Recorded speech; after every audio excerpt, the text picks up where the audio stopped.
তুমি কাউকে কষ্ট দাও না, সবার সাথেই ভালো ব্যবহার করো। তবু কিছু মানুষ যেন তোমাকে সহ্যই করতে পারে না। এক মুহূর্ত ভেবে দেখো তো, তোমার জীবনে কি এমন কেউ আছে তোমার চারপাশে যে তোমাকে দেখলেই অকারণে বিরক্ত হয়ে যাচ্ছে বলে মনে হয়? তুমি তাকে কখনো অপমান করনি, তার বিরুদ্ধে কিচ্ছু বলনি, তবু তোমার উপস্থিতি যেন তার অস্বস্তির কারণ। কেন? এই প্রশ্নটা শুধু তোমার একার নয়, কলকাতার এক ব্যস্ত অফিস কর্মীরও এই প্রশ্ন, ঢাকার এক গৃহবধূরও এই প্রশ্ন, আর ঠিক একই প্রশ্ন নিউ ইয়র্কে বসে থাকা এক প্রবাসী বাঙালিরও। আমি তো খারাপ কিছু করিনি, তাহলে মানুষ আমাকে কেন অপছন্দ করে? কিন্তু একটু থামো বন্ধু, এর উত্তরটা খুব সাধারণ নয়। আর সেই সত্যটা জানলে তোমার জীবনের অনেক কষ্টের ব্যাখ্যা মিলবে। কারণ অনেক সময় মানুষ তোমাকে অপছন্দ করে তোমার নিজের ভুলের জন্য নয়, বরং তোমার একটি অদ্ভুত শক্তির জন্য। এখন তুমি হয়তো ভাবছো, আমার মধ্যে আবার কি শক্তি আছে? ধৈর্য রাখো, কারণ একটু পরেই আমি তোমাকে এমন একটি সত্য বলবো যেটা জানলে তুমি বুঝতে পারবে কেন ইতিহাসের সবচেয়ে আলোকিত মানুষদেরও সবাই সহ্য করতে পারেনি। আচ্ছা, ঠাকুর শ্রীরামকৃষ্ণদেবকে কি সবাই বুঝেছিল? না। স্বামী বিবেকানন্দকে, তাকে কি সবাই গ্রহণ করেছিল? না বন্ধু। তাহলে প্রশ্নটা এখানে হলো এই, তুমি কেন আশা করছো তোমাকে সবাই পছন্দ করবে? এই কথাটা শুনতে হয়তো কঠিন লাগছে, রূঢ় লাগছে, কিন্তু এখানেই লুকিয়ে আছে তোমার মুক্তির শুরু। আর ঠিক 2 মিনিট পরে আমি তোমাকে বলবো মানুষ আসলে কাদের সবচেয়ে বেশি অপছন্দ করে। মানুষ সাধারণত তাদেরই সহ্য করতে পারে যারা তাদের মতো। কিন্তু তুমি যদি একটু আলাদা হও, একটু অন্যরকম হও, যদি তুমি সত্য কথা বলতে অভ্যস্ত হও, যদি তুমি অন্যায়ের সঙ্গে আপোষ না করো, তাহলে তুমি নিজের অজান্তেই মানুষের ভিতরের অস্বস্তিকে জাগিয়ে তোলো। এটা বুঝতে একটা ছোট্ট উদাহরণ নিই। ধরো, একটি অফিসে সবাই শর্টকাটে কাজ করে, আর তুমি যদি সততার সঙ্গে কাজ করো, তাহলে তুমি কিন্তু কাউকে কিচ্ছু না বলেও তাদের ভেতরের অপরাধ বোধকে জাগিয়ে তুলছো। তখন তারা ভাবে তুমি নিজেকে মহান বা সর্বশ্রেষ্ঠ প্রমাণ করার চেষ্টা করছো, নিজের প্রতি সবার অ্যাট্রাকশন বা আকর্ষণ টানার চেষ্টা করছো। কিন্তু সত্যিটা হলো তুমি কিছুই ভাবছো না আসলে। এটা মানুষের মনস্তত্ত্ব। আর ঠিক এখানেই লুকিয়ে আছে প্রথম কারণ, তুমি আসলে তাদের আয়না হয়ে ওঠো। আর মানুষ সবসময় আয়না পছন্দ করে না, কারণ আয়না সত্য দেখায়। এখন একটা গুরুত্বপূর্ণ প্রশ্ন করি, তুমি কি কখনো খেয়াল করেছো কিছু মানুষ তোমার সাফল্যে চুপ হয়ে যায়, কিন্তু তোমার ব্যর্থতায় হঠাৎ করে খুব সক্রিয় হয়ে ওঠে? এটা কেন হয়? এর উত্তরটা কিন্তু খুব গভীর। আর ঠিক এখানেই শুরু হচ্ছে মানুষের মনের আর একটা রহস্য, বা দ্বিতীয় কারণটি যার জন্য মানুষ তোমাকে অপছন্দ করে বা সহ্য করতে পারে না। মনোবিজ্ঞানে এটাকে বলে প্রজেকশন। মানুষ নিজের দুর্বলতা অন্যের ওপর চাপিয়ে দেয়। ধরো, কেউ নিজের জীবনে অসন্তুষ্ট, সে নিজের ব্যর্থতাগুলোকে মেনে নিতে পারে না, অ্যাকসেপ্ট করতে পারে না। তখন সে এমন কাউকে খুঁজে বের করার চেষ্টা করে যাকে দোষ দেওয়া যায়, যার মধ্যে কিছু খুঁত খুঁজে বের করা যায়। আর অনেক সময় সেই মানুষটা হও তুমি। কিন্তু এখানেই শেষ নয়, কারণ আরও বড় একটা সত্য আছে যা তোমাকে পছন্দ না করার তৃতীয় কারণ। আর সেটা বুঝলে তুমি হয়তো প্রথমবার বুঝবে কেন কিছু মানুষ তোমাকে সহ্য করতে পারে না। যখন তুমি নিজের জীবন নিয়ে শান্তিতে থাকতে শুরু করো, তখন তোমার চারপাশে 3 ধরনের মানুষ তৈরি হয়। প্রথম দল, যারা তোমাকে সত্যিই পছন্দ করে, ভালোবাসে। দ্বিতীয় দল, যারা তোমাকে বুঝতেই পারে না। আর তৃতীয় দল, যারা তোমাকে একেবারে সহ্য করতে পারে না। এটা অদ্ভুত শোনাতে পারে, কিন্তু এটাই বাস্তব।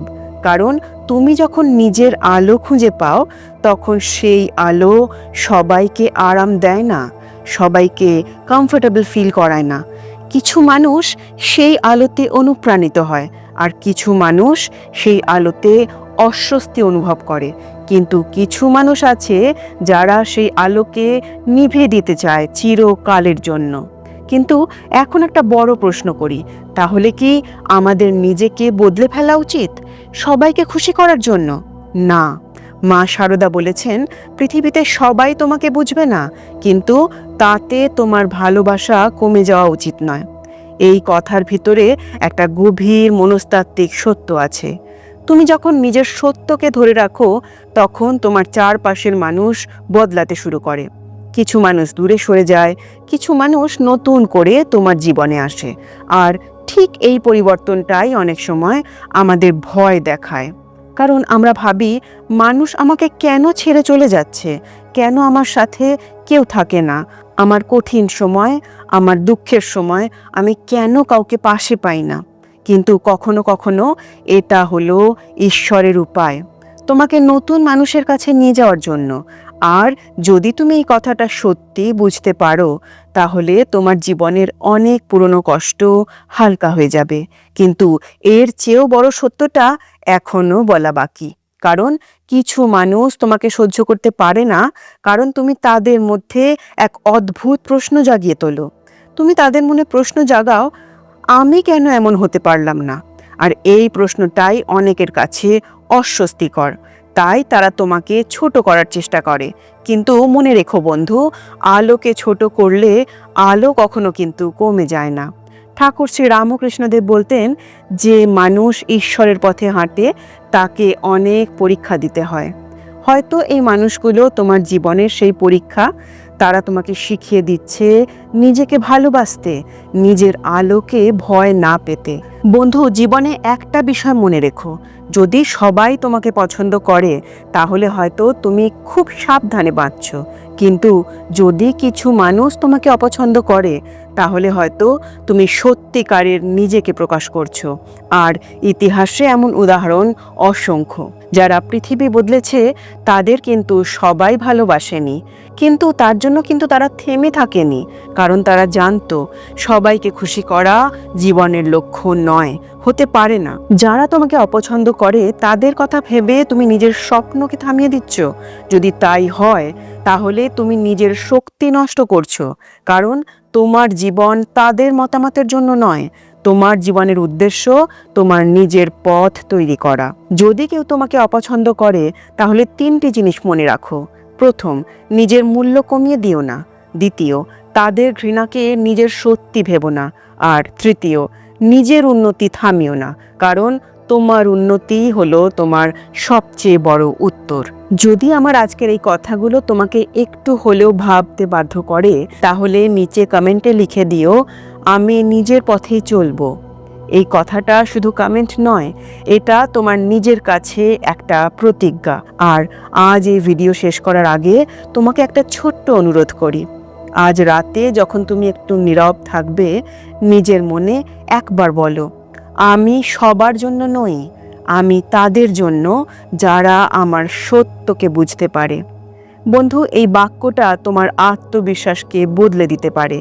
আর যদি এই ভিডিওটা তোমার জীবনে একটুখানি আলো নিয়ে আসে, তাহলে এটা শুধু নিজের কাছে রেখো না, কারণ হয়তো তোমার কোনো বন্ধু, কোনো প্রিয় মানুষ আজ ঠিক একই প্রশ্ন নিয়ে লড়ছে, আমি কি সত্যিই ভুল? এই ভিডিওটা তাকে পাঠিয়ে দাও। হয়তো এই কথাগুলো তার হৃদয়েও আলো জ্বালাবে। আর যদি সত্যি তুমি এমন আধ্যাত্মিক আর মনস্তাত্ত্বিক সত্য আরও জানতে চাও, তাহলে মৃণাল ভাইবসকে সাবস্ক্রাইব করো। কারণ এখানে আমরা শুধুমাত্র গল্প বলি না, আমরা মানুষের ভেতরের আলোকে জাগিয়ে তোলার চেষ্টা করি। ভালো থেকো, শান্তিতে থেকো। জয় মা শারদা, জয় ঠাকুর শ্রী রামকৃষ্ণ দেব।